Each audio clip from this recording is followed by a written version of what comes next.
When you think about businesses that are selling through the roof, like Skims or Allbirds, sure, you think about a great product, a cool brand, and great marketing. But an often overlooked secret is actually the businesses behind the business, making selling and for shoppers buying simple. For millions of businesses, that business is Shopify. It's home of Shop Pay, the #1 checkout in the world.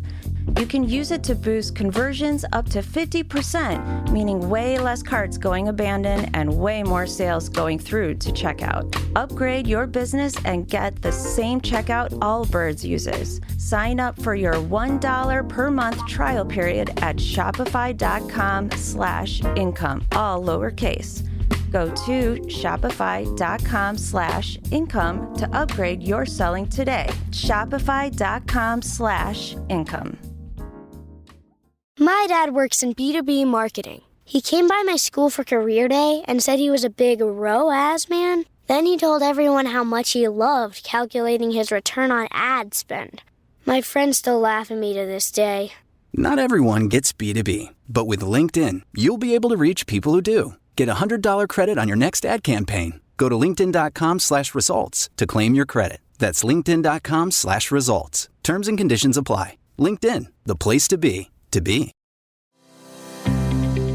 Heidi-ho, I'm Uno Clay from Philadelphia, and I support GenXGrownUp on Patreon. In a world torn apart by angry pundits and ceaselessly acerbic news, the cheerful tone of GenXGrownUp is always a welcome escape, not to mention endlessly entertaining, and sometimes even informative. If you want to support the show too, click on genxgrownup.com/Patreon and toss them a couple bucks. It's the guaranteed way to gain the respect of your peers and immediate promotions at work. Not guaranteed in all 50 states. Some employers may see fit to demote you, and your peers will probably find you weird and distasteful. Results may vary. You are warned. No life, no fun. Don't you know that you're a grown-up? GenXGrownUp is a YouTube channel, website, and audio podcast you're listening to right now. All made for and by people who love exploring media, games, tech, and toys of yesterday and today through the eyes of Gen Xers who refuse to grow up. Your dinner cannot just be French fries. Basically, life sucks as a grown-up. Welcome back, GenXGrownUp podcast listeners, to this episode 185 of the GenXGrownUp podcast. I am John. Joining me, as always, of course, my friends and co-host George. Hey, man. Hey, how's it going, guys? Not a show without Mo. How you doing, Mo? Hey, how's it going, everybody? In this episode, we watch a new series about a Secret Service agent investigating murder in a seemingly peaceful community, check out a Plex companion app to enrich the media discovery experience, and play a turn-based strategy game spanning the entirety of human history. Just a very narrow-scoped game in there we're going to talk about. Just all of human history, that's all. Those topics and many more coming your way in this episode. First, though, it is time for some fourth listener email. Look, the three of us are here. We're liable to listen. If anyone else bothers to take the time and drops us a line, you are our fourth listener. And the fourth listener for this episode is Schlumpy. I seem to recall we heard from Schlumpy before. I remember that cool name.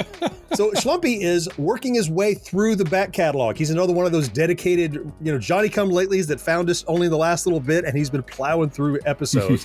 And the email he dropped us had the subject line, 5 Below/yard sale. Okay. All right. Not a backtrack we've done, but something. So let's see what Schlumpy's up to.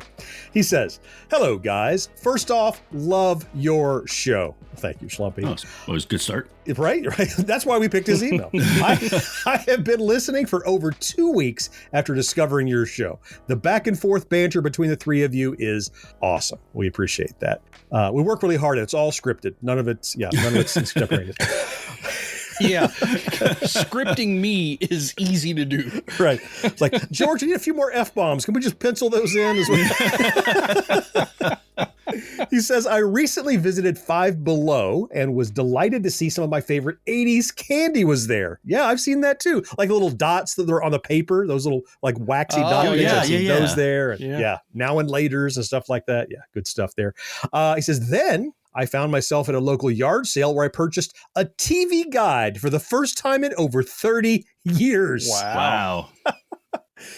You guys know I like to visit thrift stores on the weekends, and it's not uncommon to find big boxes of TV guides, the little ones, before they became magazines, right? When they were little like Reader's Digest size thing. Well, before Reader's Digest changed size, but the little like Archie Digest thing.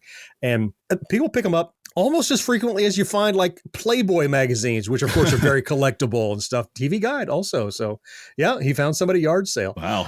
Last thing he says, by the way, he says, I have an idea for a future show. Either 80s action star movies review, Sky, Carl Weathers, Arnold, or a segment. So that's a good idea. I don't think we've done specifically talking about those 80s action stars. Yeah, we did.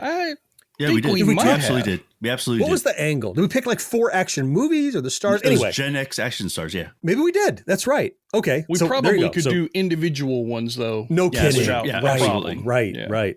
Schlumpy goes on to say another idea, as seen on TV commercials and products, which we've I thought we did that one kind too. of done, We but specifically, had to have done something on Ron Popeil. There's no way in 8 years we haven't done Ron Popeil. I know we've mentioned him. Yes, I don't we know if did. we've done a. We Did had we? one that's- Oh, here. it's- There we go. the title is As Seen on TV. There we go. There we go. So Schlumpy, you still have it coming. We don't know if we have it in our back catalog. Mo looked it up. So yeah. So those episodes are out there for you. So good news. By now you might have heard them. Who knows? That's right. He wraps up his email saying, look forward to seeing either one or both, or both of them are out there for you to check out now.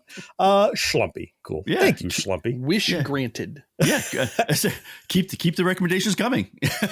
Right. Please choose from things we've already done. It makes it way easier on us. Thank you for that. Hey, Schlumpy, thanks for writing in. Thanks for plowing through that back catalog, man. I'm glad you're having a good time with that. I really appreciate hearing about your experiences. Listener, if you would like to have your email featured here on the show, as we did with Schlumpy, it is drop dead easy. You can just hit us up via email at podcast@GenXGrownUp.com. We'll read every single one, and most of them, like Schlumpy's, will eventually make the show. All right, guys, if there's no objection, we're going to jump into the body of this episode 185 after this quick break. Love, exciting and new. Hello, Hannah Waddingham here. Have you seen the fabulous new Sun Princess? World-class entertainment, exceptional dining, and the greatest pizza ever. It's a love. Don't miss our Come Aboard sale with up to 40% off and free room upgrades. Visit princess.com or call your travel advisor to book. Princess Cruises. Terms and restrictions apply. Offer ends 2/28/25. Ships at Bermudan and British Registry. You're listening to Gen X Grown Up. But if you have a friend who's not yet listening, why not? Tell them about us. They'll thank you later. Back a few years, this bank just didn't have anyone like me, a telecommunications manager. But now there are more customers, more customer services, electronic banking, sophisticated marketing.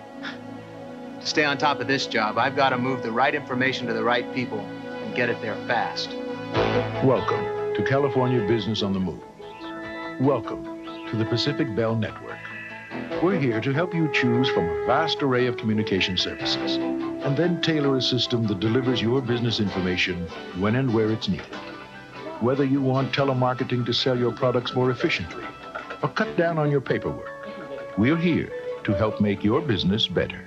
When I've got the right information to help the people here do their jobs better, well, then I know I'm doing my job. Welcome to California Business on the Move. Welcome to the Pacific Bell Network of Services.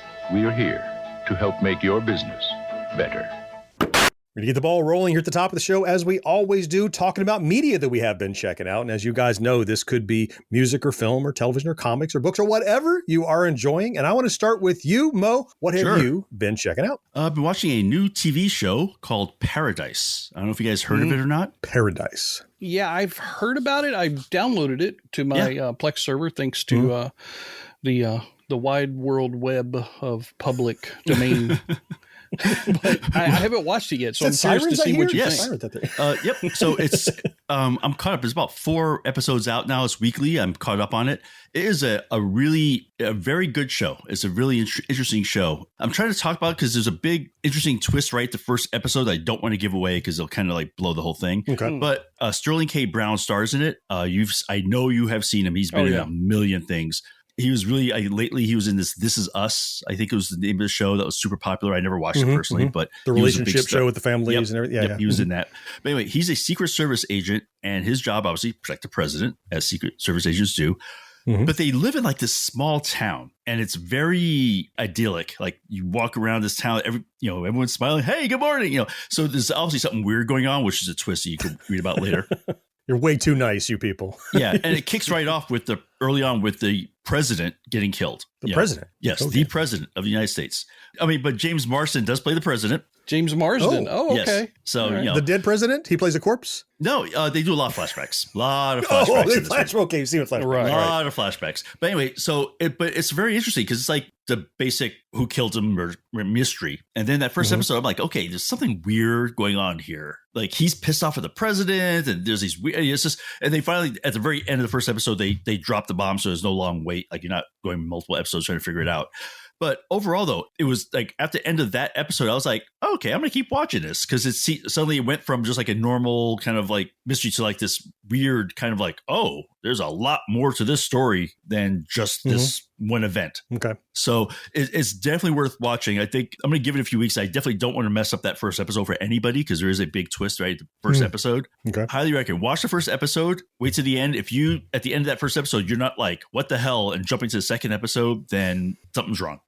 So would you say it's a police procedural political drama kind of show then? I'd say more political drama. More political drama. Less More political drama. Okay, so than police procedural. not really a whole bunch of investigation or anything then? Yeah, as a matter of fact, the only police you see are Secret Service agents. But are they investigating or? Yeah, you have to watch it. All I say is you got to watch it. Yeah. Sound like Mo's tiptoeing around. Be careful. Yeah. I was going to say the show's not trying to figure out who killed the president, or they it are. is? They are. Eventually. I mean, they are definitely trying to, but it also that leads into the bigger twist and the whole story that is the whole overarching story. I mean, I like Sterling K. Brown ever since Black Panther and Hotel Artemis. He's good in those.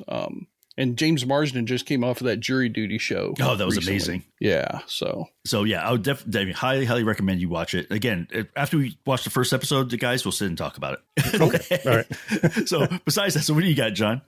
So I'll tell you, I did a last second switch. I was actually going to talk about, there's a new AI robot movie out there called Companion that I saw a couple weeks ago that was pretty good. I enjoyed it. It's got Jack Quaid in it from The Boys and from Lower Decks, and a really good kind of AI. It's like an episode of Black Mirror, but an hour and a half long. It's very good. Okay. But then, so I'm going to full disclosure how I got here, right? So I'm like, okay, I'm filling out, preparing for the show, and I'm going through, well, what are the coming up things? So I went to releases.com, website that George showed us here on the site, trying to find things. Like I'm not fishing for stuff I don't care about, but I'm looking like what shows are coming out. That's how I found out Reacher was coming soon and stuff like that. And then I found this animated show called Common Side Effects. And I'm like, TV show? Okay. A TV show. Okay. It's made by Adult Swim. It's airing all over the place. It's like on Max and Apple Plus, and depending on what you have, it's not just in one place.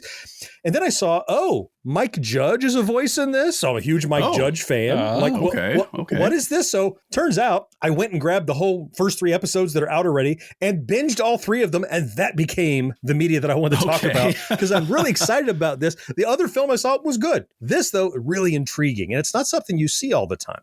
The premise of Common Side Effects, like what does that sound like? It sounds like a drug commercial. Yeah. Common side effects include, bloating, death, explosions, whatever bad things happen anal to you leakage. taking drugs. Yeah. Ooh. What the yes.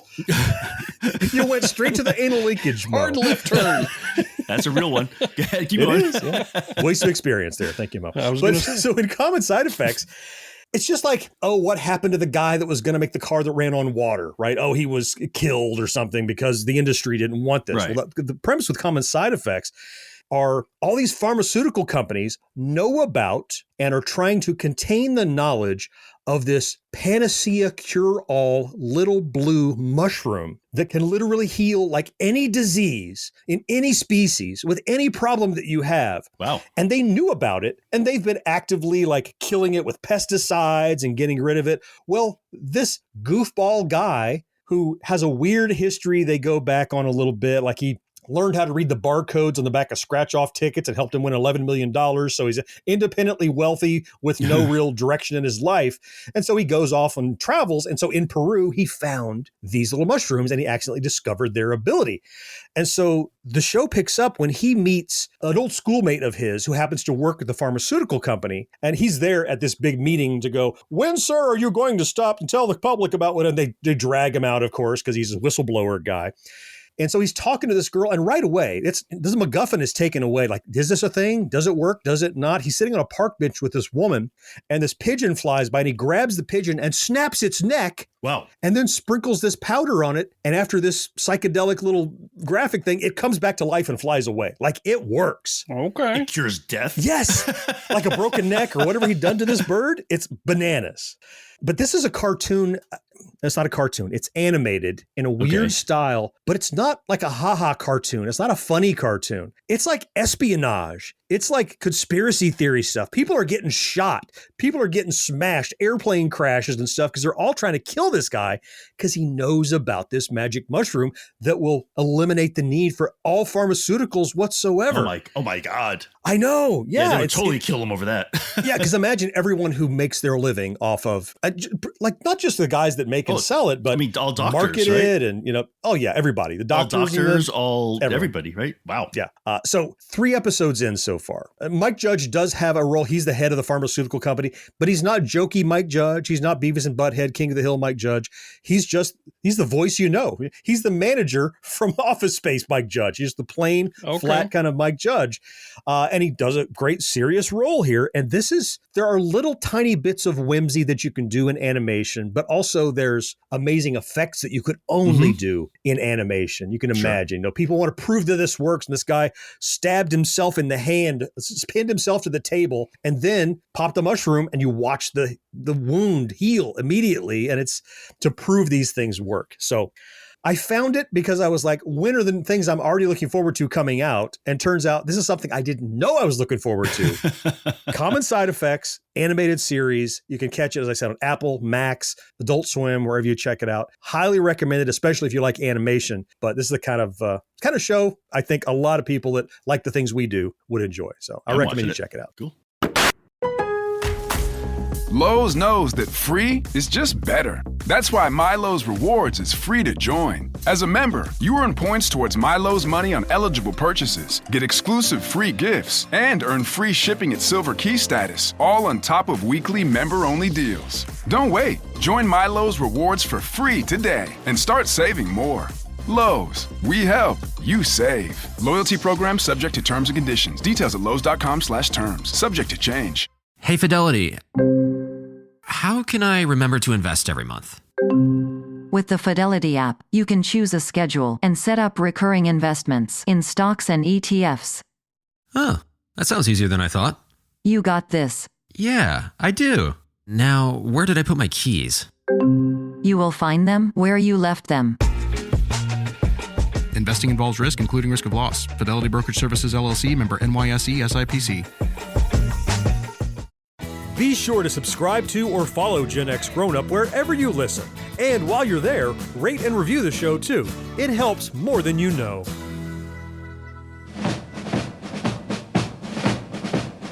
What's a meal I hate to miss? Kibbles and bits and bits and bits. Variety I can't resist. Kibbles and bits and bits and bits. Crunchy, chewy, I insist. Kibbles and bits and bits and bits. My dog food goes like this. Kibbles and bits and bits and bits. Crunchy, chewy, falling, chow down. And try Kibbles and Bits and Gravy Bits. And Puppy Kibbles and Bits too. I'm going to kick us off with Tech and Toys with an app that you may really like it or hate it. It's going to be, we'll see. Okay. Does it involve anal leakage at all? Indirectly. No, it doesn't. Indirectly. Why directly? No. I'm not sure I want to know what indirect anal leakage is all about. Delete app, delete app. It's called Yuka, Y-U-K-A. Yuka. All right. Now, we are all men of a certain age, right? We're getting up there. We have to be a little bit more careful about what we eat and stuff, right? Okay.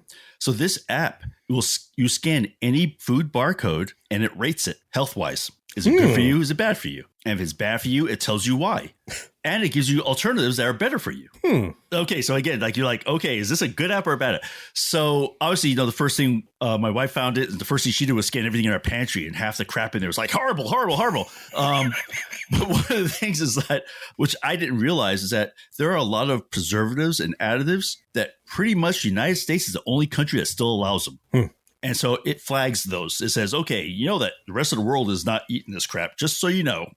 So that's why we rated this low, is because it has this thing that's been banned in the rest of the world. It rates it on fat and all this other, all these negative things. But the thing I like about it, though, is it doesn't just give you a number, say this is bad, don't eat it. It says, this is bad. Here's why we think this is bad. Here are some alternatives. It gives you alternative items that are in the same category of food, but rate much higher. So now you have a choice. So that's basically what the app does. It works super fast, too. Like, it takes literally like half a second. You scan a barcode, it just pops right up. Okay. Well, I've got lots of comments now. First of all, I like the idea of an app that can help us get healthier as people. Sure. When you said men of a certain age, I immediately went to the him/hers platform of erectile dysfunction medication, and I'm like, I went straight to prostate. Yeah, that's what I was thinking. Well, maybe some of these chemicals are that adding was to that. absolutely the wrong way to set this app up, in my opinion. But regardless, I like an app that's theoretically going to help us to become healthier. Sure. I do have some problems with some of the way that you're describing it's presenting the information, the way it's being used. You said you scan a thing and it tells you this is bad for you or this is good. It gives you a rating from 1 to 100. Right.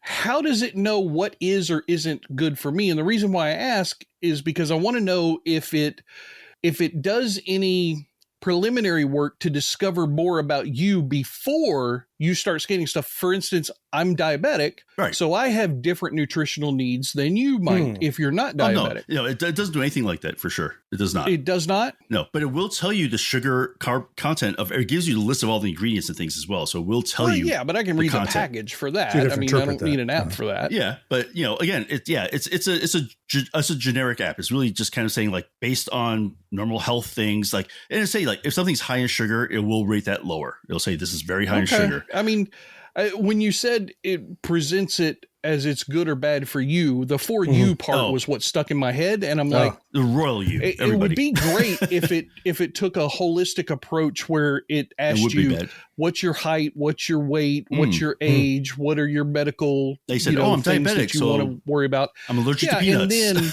And then gave you a little bit more detailed information to your specific situation.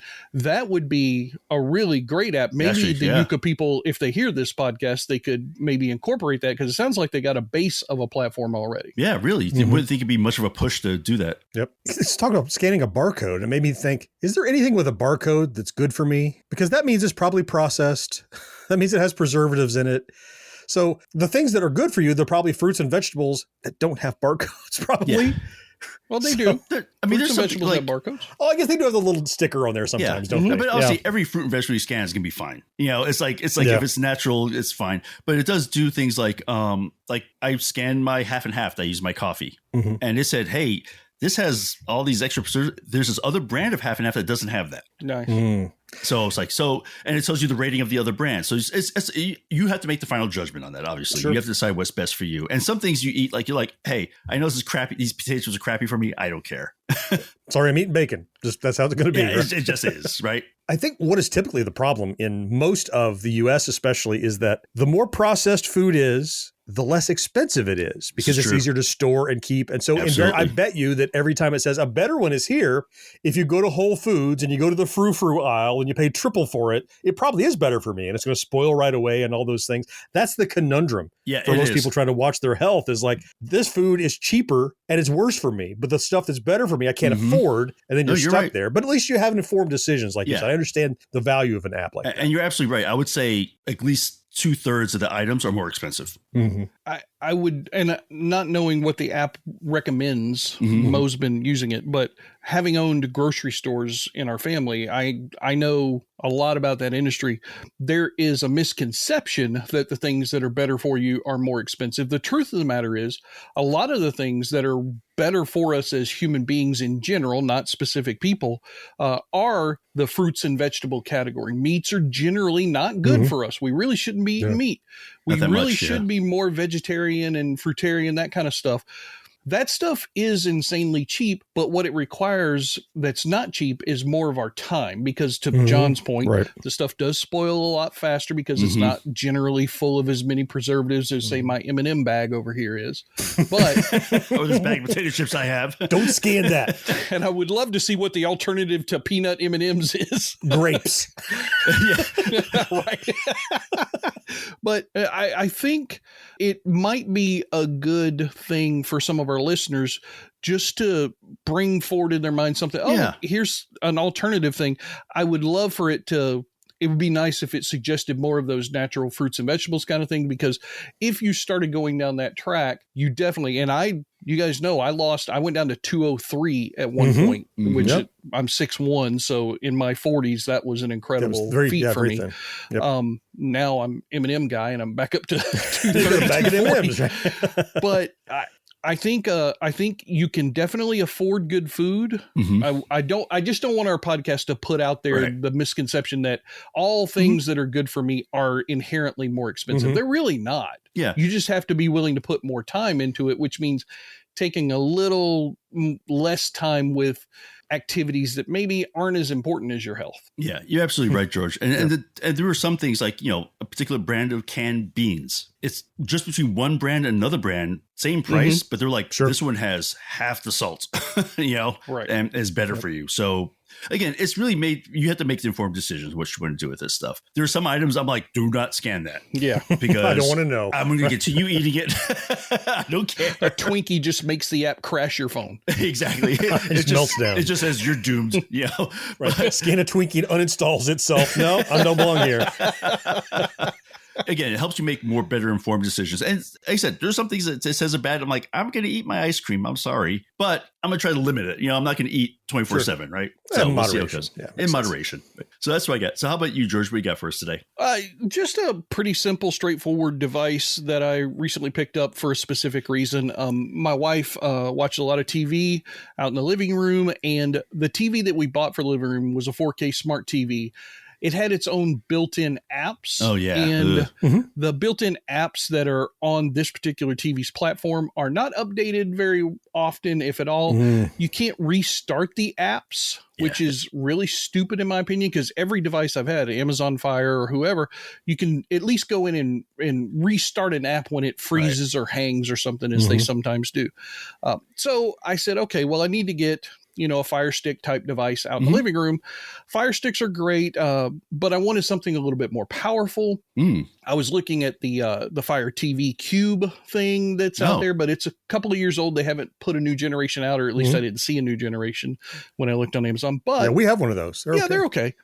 But they have recently released the Roku Ultra new version. I think it's a 2024, end of 2024, early 2025 model. So I went in and grabbed it because it was also on sale for like $20 off. Normally $100. I picked it up for $80.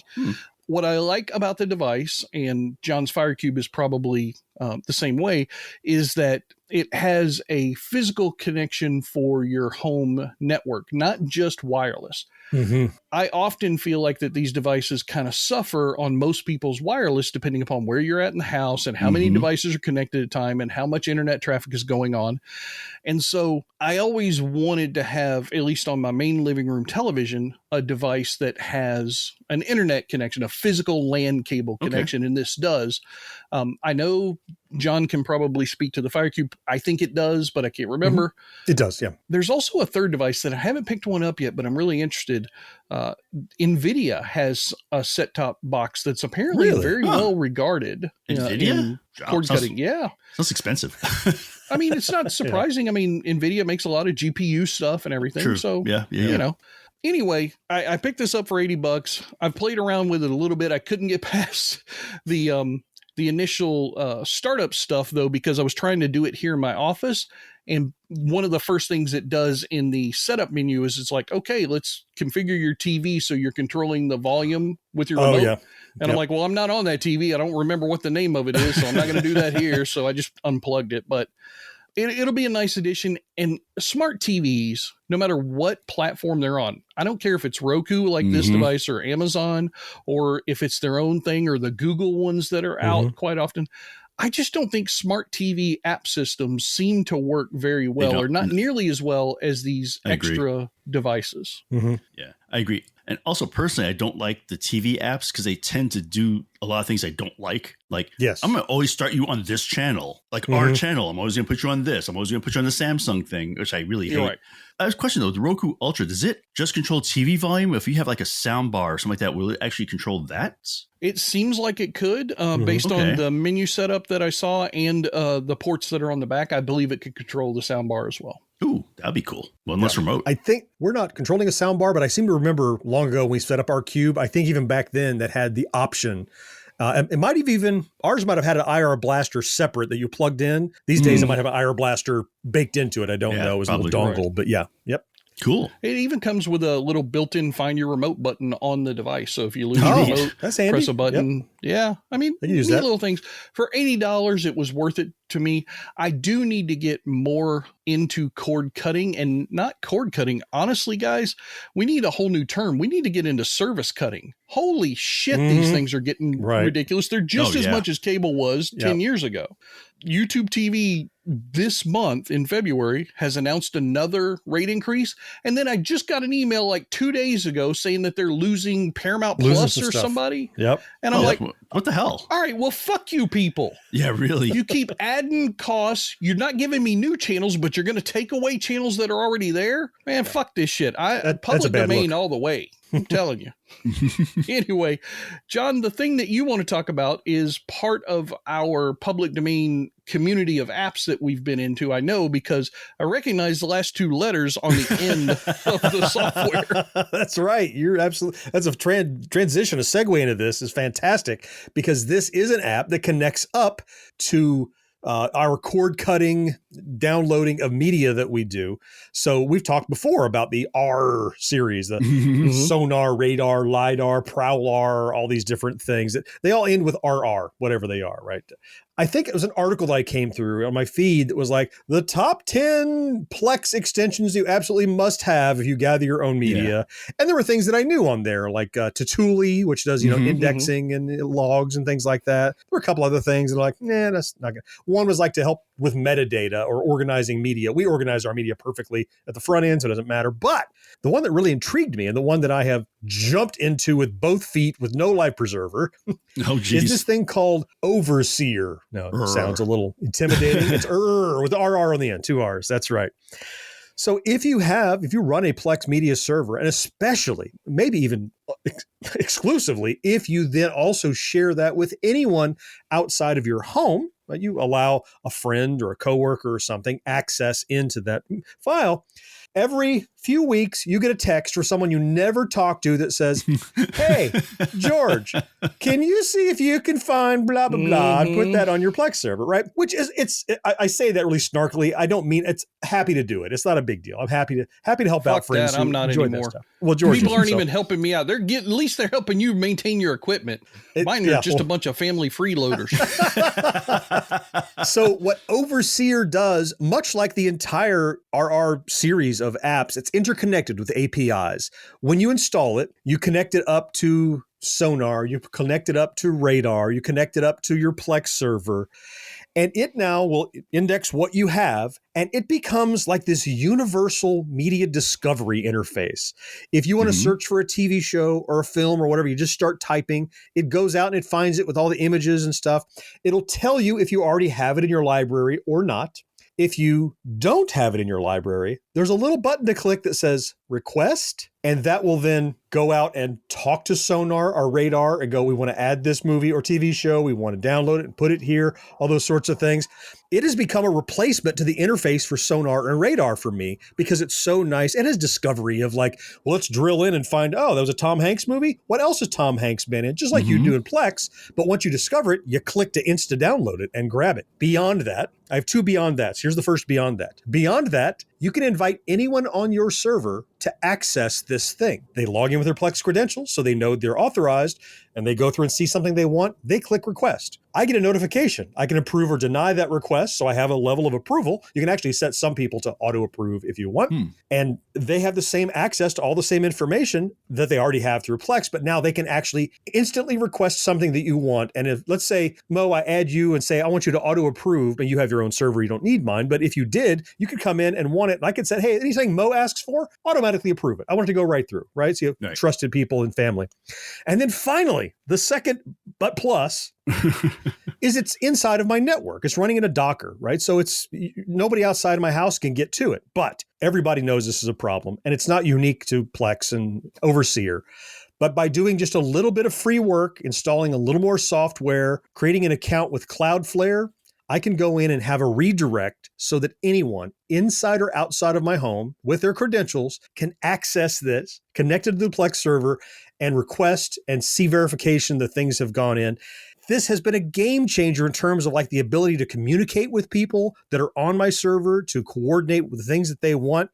And even there's a mechanism for if there's something you already have. Let's say, George, you asked me to download The Breakfast Club, right? And I did, but then it was in French. And you're like, well, it's French. You can go in and report issues with pieces of media and say, this is in the wrong language. Can you fix it, John? And when I do, I can respond to you like a ticket system right inside of the thing to communicate with the people who are on your server.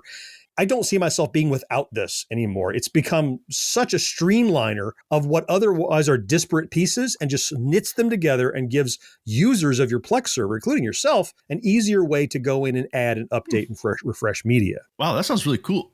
Just a question I have is, it's a web-based system, right? So if somebody wants to get into the internet, does it have like, is the web app or the web on your phone work well with this? Like, is it formatted? Yeah. So on my phone, I went into Chrome and I navigated to this from outside of my network. And in Chrome, you hit the little three dots and say add to home screen. That's how you do it on Android. I'm not sure how it is on Apple, but if you don't do this, you can still navigate through it. So now it's an app on my desktop. I click on it, opens Chrome, it goes straight to that site.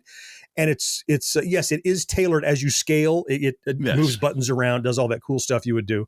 So it's very mobile friendly as well. Okay. And how long does it take for you to install all this, would you say? Well, I use Unraid, so the Docker installed in 5 minutes. And then I spent probably a couple of hours learning all the Cloudflare garbage so that I learned how to get traffic from outside to inside.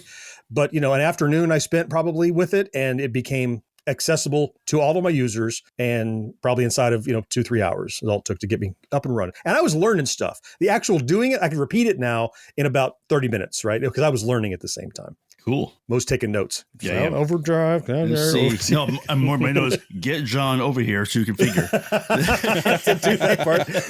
We've all done that cyclically. Like I remember first I got set up, and then George found all the RR stuff, and then he remoted in to get me updated. Then I think I helped Mo. We just do this kind of this round robin leapfrog thing as we find new technologies, and it definitely makes it better. I think you're going to enjoy it. Once you check it out, you won't go back. Cool. Here at the Almond Joy Factory, where tropical vibes abound, we use soft, fresh-tasting coconut. The crunchiest almonds and delicious chocolate candy. Ah, but do you know what our most important ingredient is? Sometimes you feel like a nut. Sometimes you don't. Almond Joy's got nuts and something even way better than that. Yes, Almond Joy is made with almonds and joy. You know what's smart? Enjoying a fresh gourmet meal at home that you didn't have to cook. Meet Factor, your loophole in the laws of mealtime. Chef-crafted meals delivered with a tap, ready in just 2 minutes. You know what's even smarter? Treating yourself without cheating your goals. Factor is dietitian approved, chef prepared, and you plated. Pretty smart, huh? Refresh your routine and eat smart with Factor. Learn more at factormeals.com. Each episode of Gen X Grown Up has show notes loaded with links where you can learn more about our topics. And there's even more to see and hear over at GenXGrownUp.com. Please don't eat all the morsels. Please don't eat them all. 'Cause if you eat all the morsels, your cookies will be bald. Nestle Toll House morsels, so chocolatey and rich. But save them for the cookie, or your cookie will look like this. Please don't eat all the morsels. You'll just have to wait, 'cause it's Nestle Toll House morsels that make the cookies taste so great.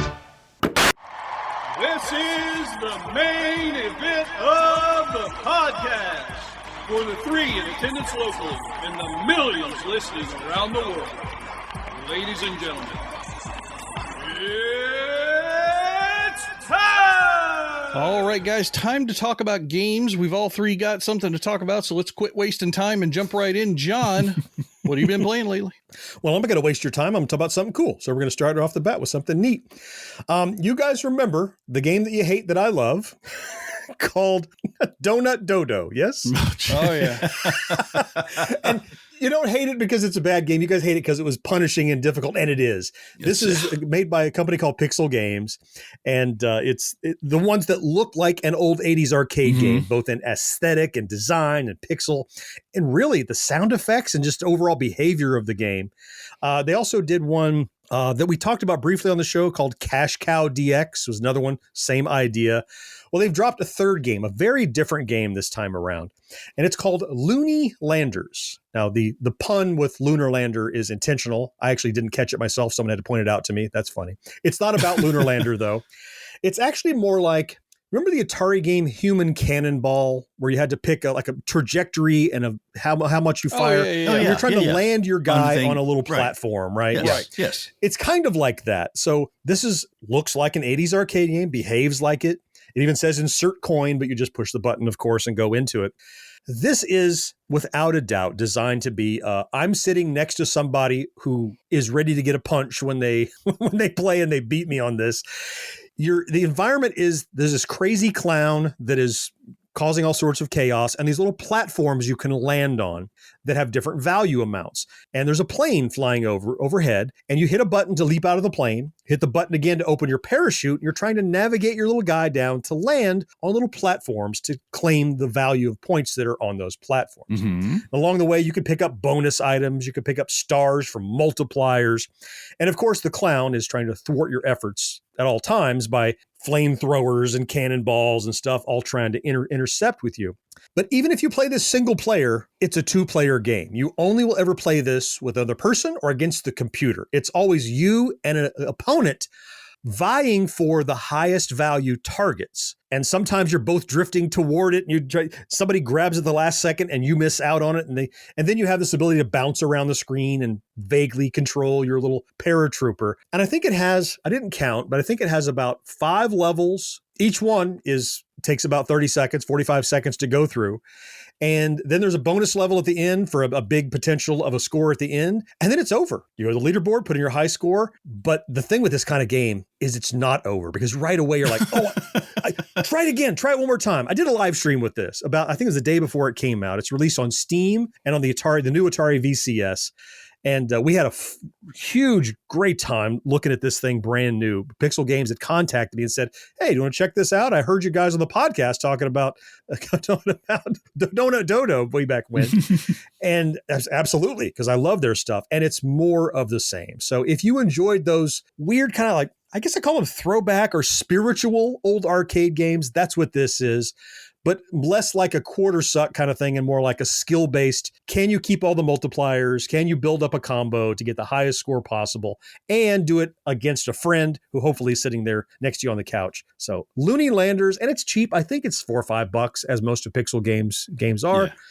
So give it a look. And Mo, I'll also throw you the link to our live stream we did. Oh, cool. If someone would like to take a better look at it before they decide whether or not it's going to be for them or not. Cool. All right. Mo, how about you? What then have you been playing since we spoke last? So I've been playing the latest installment of the Dragon Age franchise. So this new one's called Dragon Age: The Veilguard. And, I was a big fan of these games. They have some really very memorable characters that you play along the way, and, you don't want them to die kind of thing. Really good storyline, and, it's very, very immersive. And it's a role-playing third-person perspective game, I guess you call it. and you have your party of people, and you have, magic and all that fun stuff. So it's very fantasy based. Mm-hmm. So this latest installment, which took a while to come out, so a lot of people have been looking forward to it. For me, I hate to say this, I played it and then I said, oh, I'll played it for a while, had fun. I played it for a good couple hours, and I never went back to it. Like it just never crossed my mind to go back and play with it. Like it just didn't have that grab factor. When you play a game and it's like you're done because like, oh, I gotta get some sleep, I gotta work tomorrow. That kind of thing. It's one I could take or leave it. I could probably give it some more time, but I'm sure I will go back to it at some point because, like I said, it is a pretty great story. But it just didn't grab me. The graphics are really cool. The fights, I mean, all of it's fine, but I can't describe what's missing, but something is missing. Did you buy this new? Is this like a brand new release? Oh, brand new game. Like it's one of those like remember like Assassin's Creed, like a new Assassin's Creed come out, I'm going to buy it. I'm just going to get it as soon as it comes out. And this is when I said, oh, I got to get this one because even my daughter, she really loved these games too.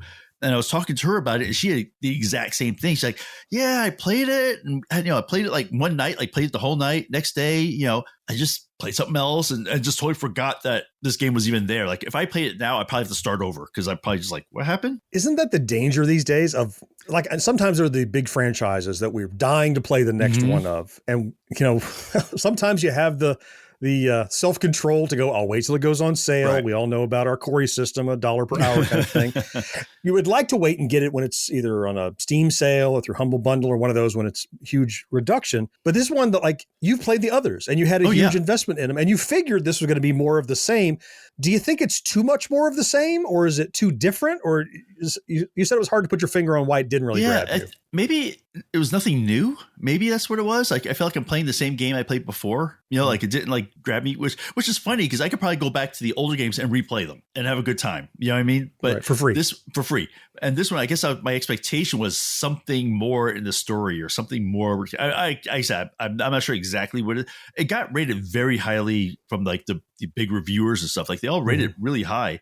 But even looking online, I looked at Reddit and stuff, and a lot of people had that kind of same comment. So maybe technically it's a really, really good game, but just for me, it's just sort of just lacking. I'll give it another shot, I'm sure, because again, I'm a big fan of the franchise. So I'll give it a shot and see where it goes. Missing some secret sauce somewhere. Yeah. So now I'm really interested about this game that George played. Yeah, I kind of thought Mo might be interested in this game a little bit. This is definitely right up your alley, Mo. The game is called Humankind.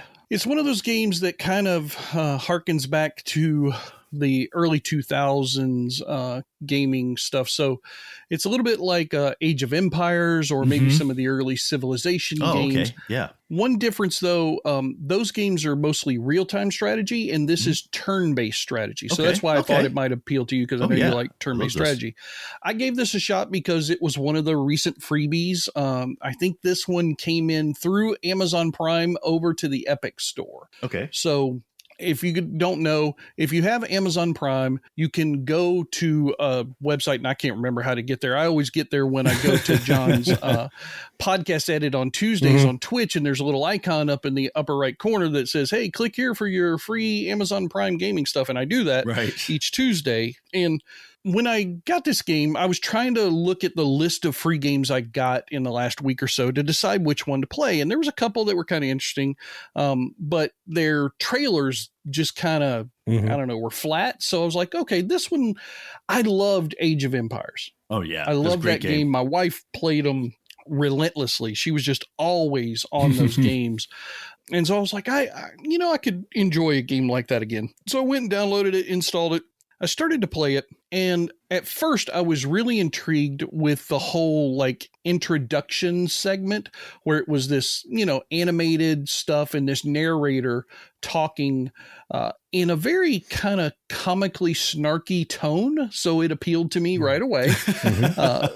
Things like there are many stories in the universe, but here's the story on this blue ice ball, blah, blah, blah. And it's your story. 4 million years ago, there were amino acids, and it's kind of boring up until it's just really snarky British accent kind of stuff. I was like, this seems like it's going to be fun. Then they put some thought into this. You get to the next screen and you configure your character, and you can actually configure traits that your leader might, have and imbue into a society. And then it says, okay, have you, for how you want to start your skill level in this game, like how difficult the game is. Never played one of these types of games before, played something like this in the past, or have played this exact game already. I'm like, oh, that's a neat way to ask that question. Okay. So I'm like, well, I played Age of Empires, Civilization. I'll pick the middle one. Pick the middle one. So I'm like, okay, I'm going to get a couple of tutorials just on the mechanics of this system and get to start playing. Right. 0 fucking tutorials. Just straight into the game. Nothing in the game, for me at least, was intuitive. Now, Mo, because you play turn-based strategy, you might have a different experience. So that's why I wanted to talk about it still. But for me, it was not intuitive at all. So much so that after about 10 or 15 minutes of trying to figure out what to click to get the little figures to do stuff, I just stopped. I'm like, all right, that's it. Yeah. And then I said, well, all right, let me give it another chance. Let me restart. And this time, let me find the tutorials and go through them without, so I picked have never played this before. Okay. Still no tutorials. Oh, jeez.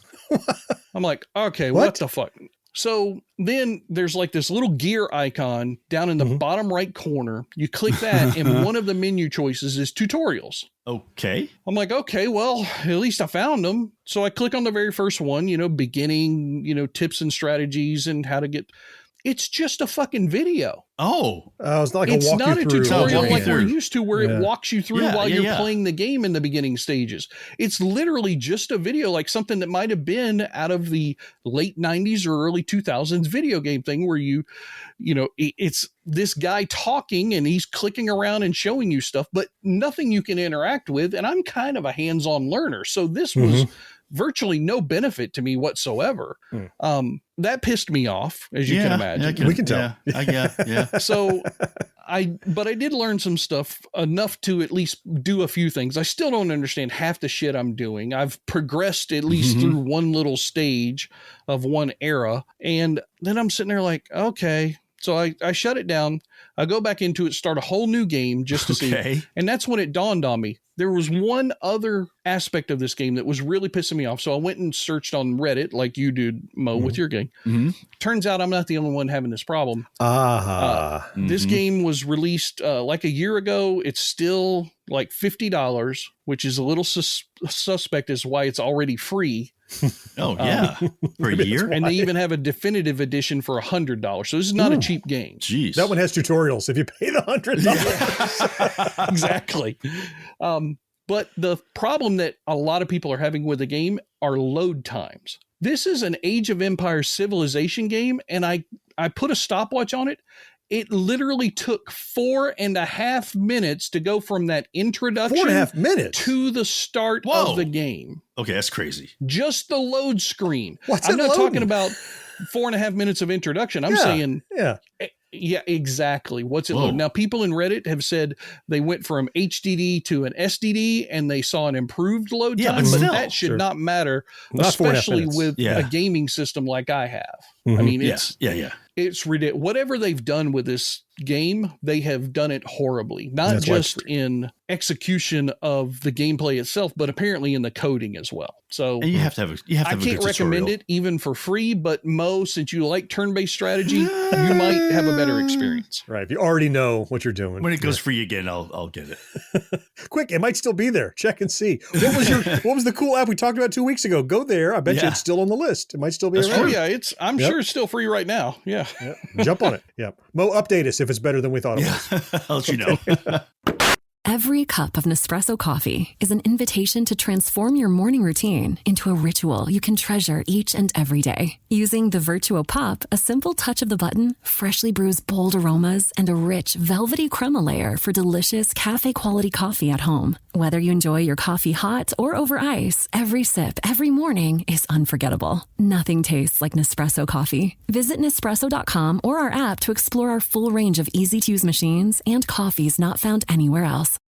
So good, so good, so good. Get ready, because it's time to save at your Nordstrom Rack store. Now through February 23rd, take an extra 40% off red tag clearance boots, jackets, and sweaters. We're talking the best cold weather styles from Vince, Cole Haan, Sam Edelman, and more. All on sale for even less. All sales final. You never know what you'll find, but you know it's gonna be so good. Great brands, great prices. That's why you rack.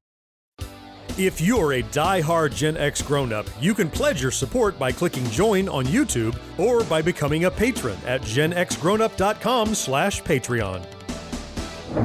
What about my connecting flight? Miss, the weather is delaying everything. I've only got a weekend pass. Just as there are headaches Now the computer's down. and headaches, there's aspirin and there's Anacin. Clinical tests show Anacin relieves headache pain better. The Anacin aspirin formula provides a more effective level of pain relief than regular aspirin. Better relief. Weather's better. And your headache? Not just better. Better. Anacin. Not just better. Better. As we round out the back end of the show, we always like to take a few moments here to talk about the things we're either looking at right now or we're looking forward to between now and the next time we get together. And I want to start with you, George. What do you have you're looking at or on the horizon? So first off, I'm looking at finally getting to start the final season of Cobra Kai because they released their last block of 5 episodes this week. So I'm finally going to get the chance to start watching those, and I'm really looking forward to seeing how they wind that story up.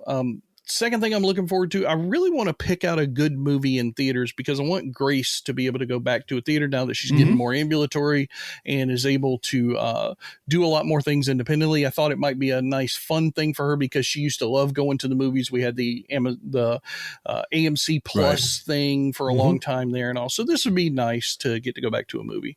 The thing that I think I am looking forward to the most, though, is something you kind of real briefly mentioned at the beginning of the podcast, and that's Reacher Season 3 starts on Amazon Prime February 20th. We'll actually be over there in Jacksonville near John and Mo when this comes out, so I'm sure we'll watch it in the hotel room as a family on that first episode. Reacher has just been an incredible TV series.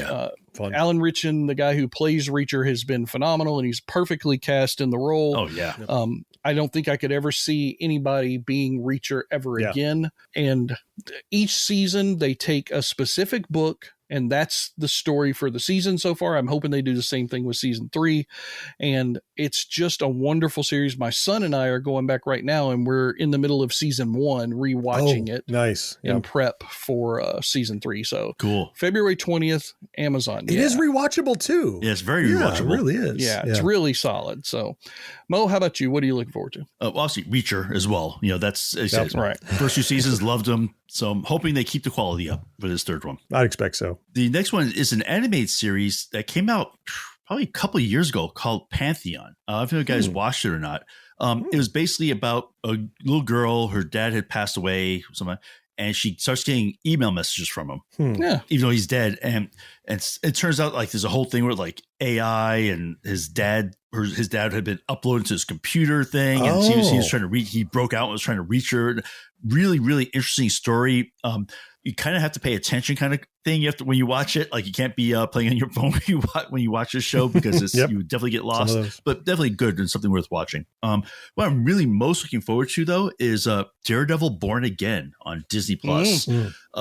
I love the original Daredevil series on Netflix when they did it.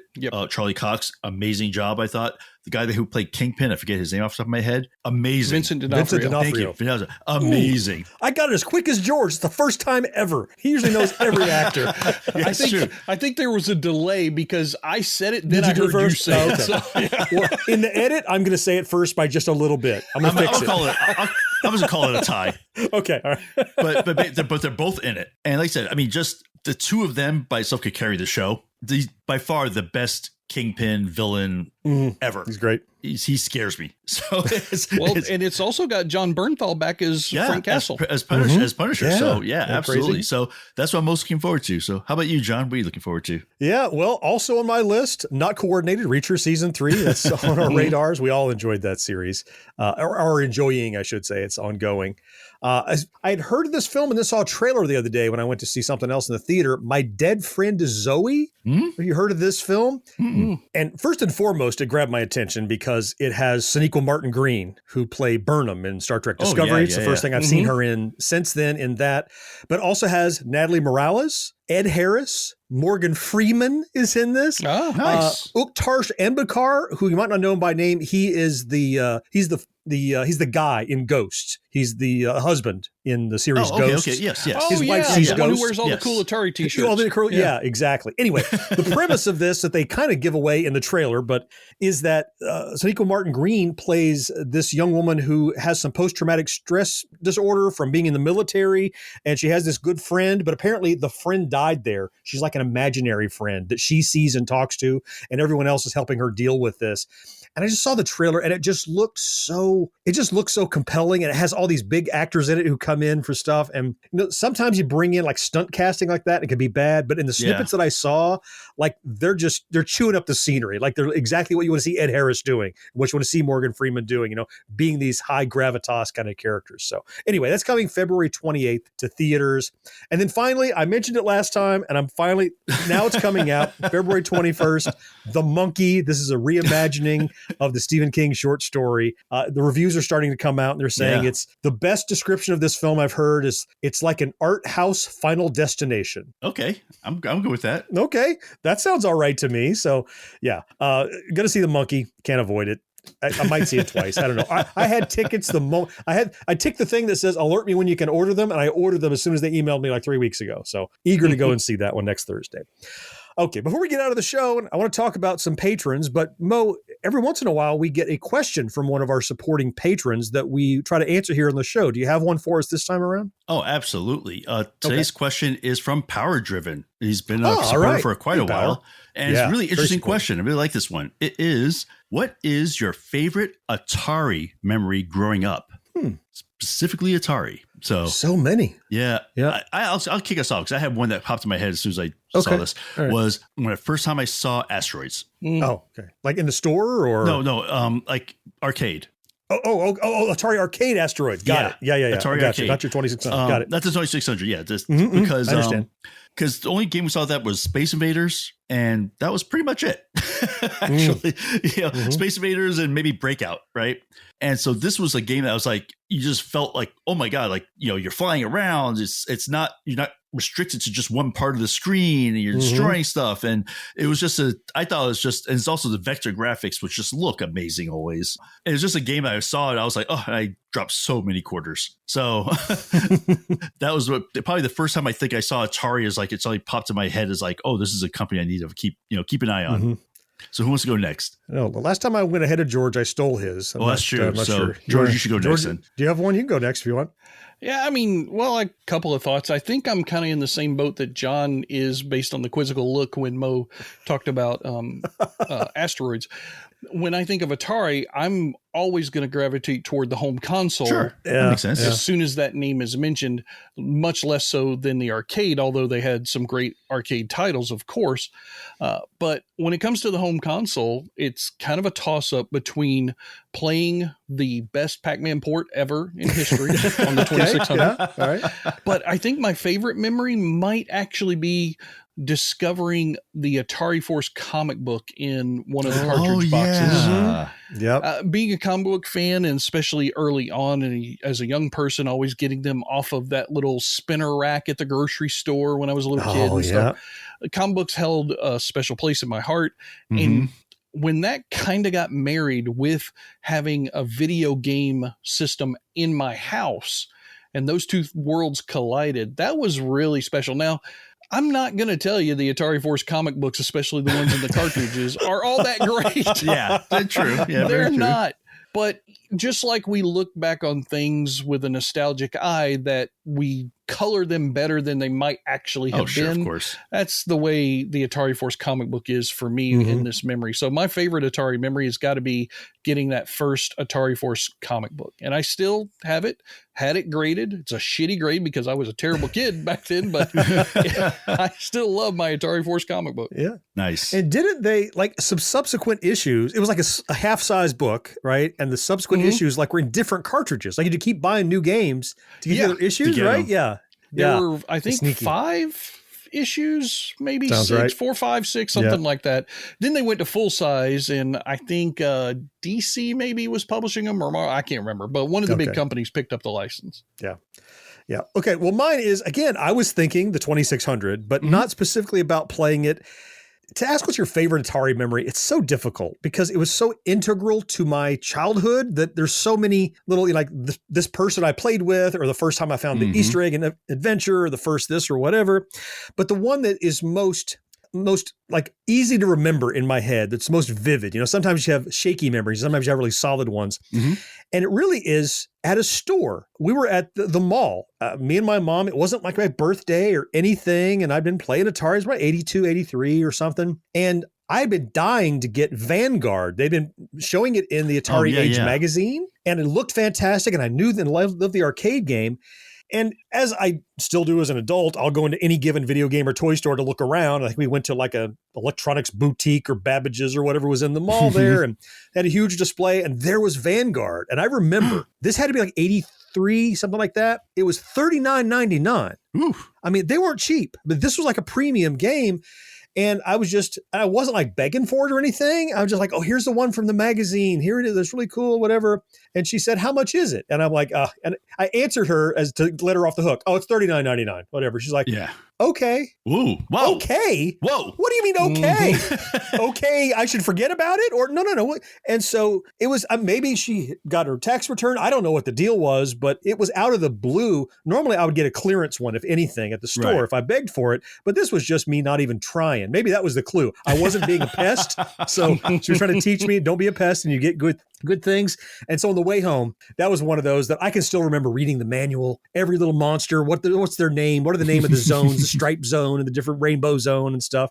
And then I love the cartridge, but it was getting my mom out of the blue, getting me this Vanguard cartridge. I wish I still had it, sold all my Atari stuff forever ago to buy a computer, but that was it. That was it. Cool. Well, Thank you, awesome. Power Driven. Yeah, great question. And again, anybody listening out there, if you want to get your question read on the show, it's super easy. Just go to GenXGrownUp.com/Patreon, as little as $1 a month. Yep. Send me a note with your question and it'll probably get answered right here on the show. It will. And speaking of, I said we had a couple of new patrons I want to mention. So many to keep up with. I want to thank two brand new folks who did what Mo said. They headed to patreon.com/GenXGrownUp, opened up their wallets and their hearts and signed up for just a few dollars a month.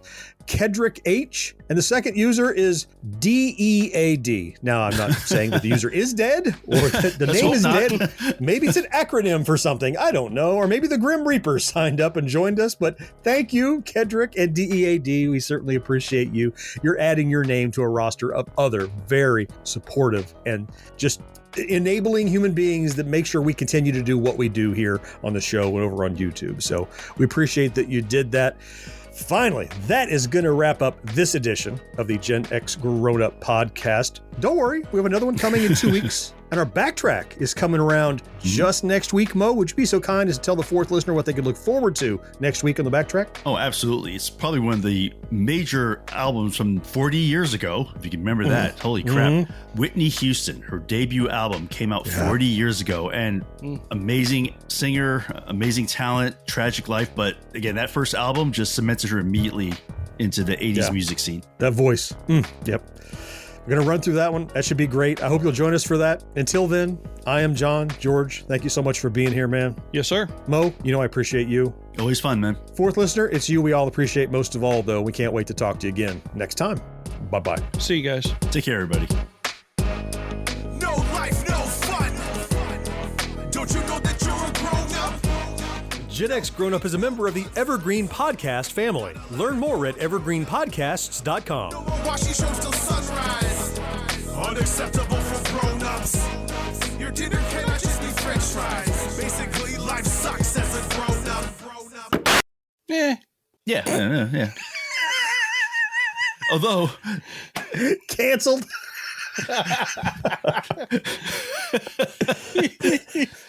Oh, my God. And there was no objection. So wait. Innovation for the sake of innovation is just hubris. There's that panache again. Well, hey, podcast listener. My name is Vince, and I'm the host of a show called The RR Show. It stands for Reddit Readings. We're going to sit down twice a week, and I'm going to bring you the most entertaining stories from all of the best subreddits that exist online.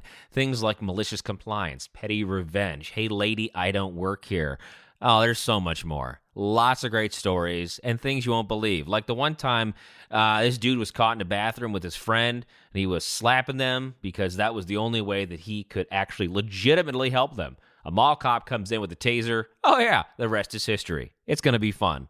There's, I don't know, I got like 20 seconds left, so I don't got much more time to tell you another story. But just join me on The RR Show. It's from Evergreen Podcast, produced in partnership with Wessler Media. So The RR Show, wherever you get podcasts, subscribe today. And it's like an adult story time. Let's hang out together. The RR Show. Subscribe today wherever you get your podcasts.